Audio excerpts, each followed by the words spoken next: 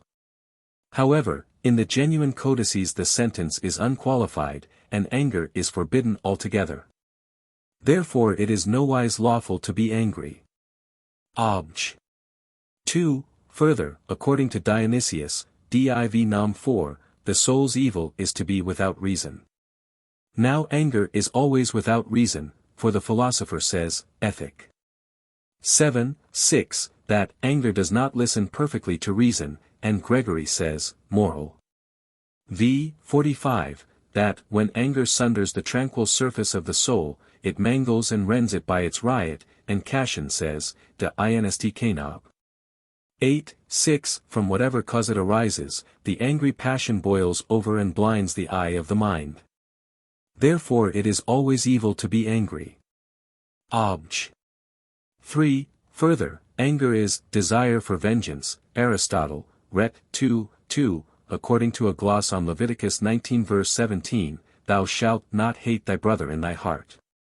Now it would seem unlawful to desire vengeance, since this should be left to God, according to Deuteronomy 32 verse 35, revenge is mine. Therefore it would seem that to be angry is always an evil. Obj.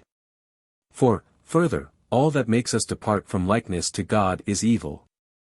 Now anger always makes us depart from likeness to God, since God judges with tranquility according to Wisconsin 12:18. Therefore to be angry is always an evil. On the contrary, Chrysostom, Hom. 11 in the Opus Imperfectum, falsely ascribed to St. John Chrysostom, says, He that is angry without cause, shall be in danger. But he that is angry with cause, shall not be in danger, for without anger, teaching will be useless, judgments unstable, crimes unchecked. Therefore to be angry is not always an evil. I answer that, properly speaking, anger is a passion of the sensitive appetite, and gives its name to the irascible power, as stated above, 1-2, 46 Quetzales, 1, when we were treating of the passions. Now with regard to the passions of the soul, it is to be observed that evil may be found in them in two ways. First, by reason of the passion's very species, which is derived from the passion's object.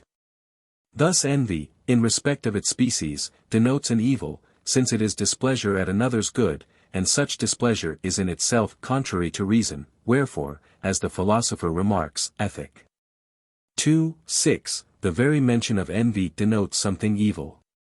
Now this does not apply to anger, which is the desire for revenge, since revenge may be desired both well and ill.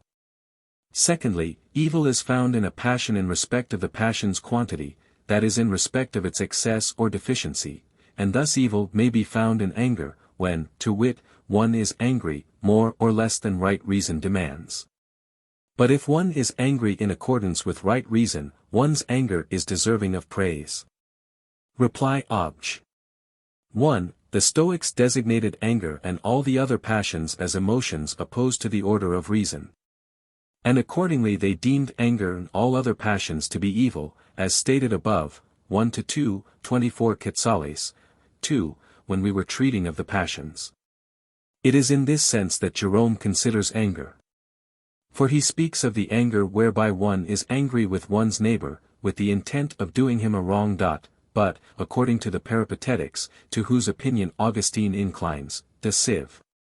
Day 9, for anger and the other passions of the soul are movements of the sensitive appetite, whether they be moderated or not, according to reason, and in this sense anger is not always evil. Reply Obj. 2. Anger may stand in a twofold relation to reason.